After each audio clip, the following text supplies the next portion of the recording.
ওয়া আম্মা মান খাফফাত মাওয়াজিনুহু, আর যাদের আমলের পাল্লা খাফফাত খফিফ হবে, পাতলা হবে, হালকা যাদের হবে, এদিকে দেখেন, ওয়া আম্মা মান খাফফাত মাওয়াজিনুহু, আমলের পাল্লা যাদের হালকা হবে, যাদের পাতলা হবে, ফাউম্মুহু হাবিয়া, জাহান্নাম হবে এদের মা, মানে এদেরকে জাহান্নামে যাইতে হবে। কোথায় যাইতে হবে? অন্যমনস্কা, খুব খারাপ জিনিস বাবা, এত অন্যমনস্কা। চাচা আবার ঘুমায়, আপনি দেরি করে আসিয়েন সালাম ফিরার আগে, প্রত্যেকদিন আসিয়া ঘুমায়। ওয়াম্মা মান খাফফাত মাওয়াজিনুহু, 10 আমলও লেখা হবে না, যারা ঘুমাইতেছে না 10 আমলও লেখা হবে না। ওয়াম্মা মান খাফফাত মাওয়াজিনুহু, কিয়ামতের দিন আমলের পাল্লা যাদের পাতলা হবে, ভারী হবে না যাদের, এদের অবস্থা হবে জাহান্নামের। কোথায় যাবে? এরা জাহান্নামে যাবে। সেই জাহান্নাম থেকে ফিরে আসার আর কারো সুযোগ থাকবে না। লাবিসিনা ফিহা আহকাবা, যুগের পর যুগ মানুষেরা সেখানে পড়ে থাকবে জাহান্নামে, সেখান থেকে ফিরে আসার মতন ক্ষমতা আর কারো হবে না। রুলিং লাইফ, একটা যুগের শেষ হতে না হতেই আরেকটা যুগ সৃষ্টি হয়ে যাবে। আহকাব শব্দের অর্থ হলো রুলিং লাইফ, যুগের পর যুগ ছাড়া মানুষেরা সেখানে পড়ে থাকবে সেই জাহান্নামে, আমলের পাল্লা যাদের হালকা হবে। কত বড় কঠিন কথা। আমলের পাল্লা যদি ভারী করতে চান, নেক আমল বেশি বেশি করে করার দরকার আছে না নাই? কোরআনের সঙ্গে বেশি বেশি করে থাকার দরকার আছে না নাই?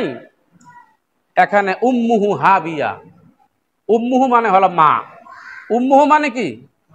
মা। হাবিয়া গর্ত, খনন, খাল, একটা জাহান্নামের নাম। এত বড় গর্ত হবে, মুফাসসিরে কেরামগণ লিখেছেন হুতামা এবং হাবিয়া একই জাহান্নামকে বোঝানো হয়েছে। কাকে কাকে?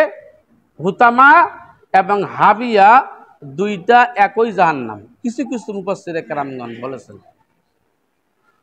এই হাবিয়ার গর্তটা এত বড় হবে, গোটা পৃথিবীকে 4 ভাগ করিয়া 1 ভাগ জায়গা শুধু একটা গর্ত করা হবে, এটা হাবিয়া হবে। হাবিয়ার গর্তর গভীরতা এত বেশি হবে, সূর্যের তাপ উপর থাকিয়া নিচে নামবে না। আল্লাহু আকবার বললেন না? তার মানে গভীরতা কম হবে না, বেশি হবে। একটা পই, বাঁশ যদি জমিনে গাড়তে চান, পই খুঁটি 1 হাত যদি আপনি খুঁড়েন, অনেক সময় দেখা যায় উপর থেকে নিচে দেখা যায় না, যায় কি যায় না? দেখা যায় না, না দেখা যায় না, কারণ মুখটা তো ছোট, আলোর নিচে পরিবেশিত হয় না, একটু বাঁকা হয়ে যাওয়ার কারণে। 4 ভাগের 1 ভাগ জমিন খনন করা হবে, এরপরও সূর্যের আলো ওই খালের মধ্যে পড়বে না। তাহলে গর্তটা কত বেশি হবে! শুধু তাই না, এটা আগুন দিয়ে ভরপুর হবে। নারুন হামিয়া, উত্তপ্ত আগুন। আগুন তো আগুনেই, আগুন তো গরমই, আবার বলা হয় উত্তপ্ত আগুন, তার মানে আল্লাহর নির্দিষ্ট আগুন। নারুল্লাহিল মুকাদা, আরেকখানে বলা হচ্ছে আল্লাহর নির্দিষ্ট আগুন। 40,000 বছর ধরে এই আগুনটাকে দাউ দাউ করে জ্বালানো হবে। জ্বলতে জ্বলতে কয়েকটা আকারে আকৃতি হবে, লাল হবে, সবুজ হবে, কৃষ্ণ বর্ণ হবে, তারপরে আপনার এক পর্যায়ে কালো হয়ে যাবে আগুনটা। এই আগুনের মধ্যে মানুষগুলোকে ফেলে দেওয়া হবে। আমরা সকলে বলে আল্লাহুম্মা আজিরনা মিনান নার, সকলে বলে আল্লাহুম্মা আজিরনা মিনান নার।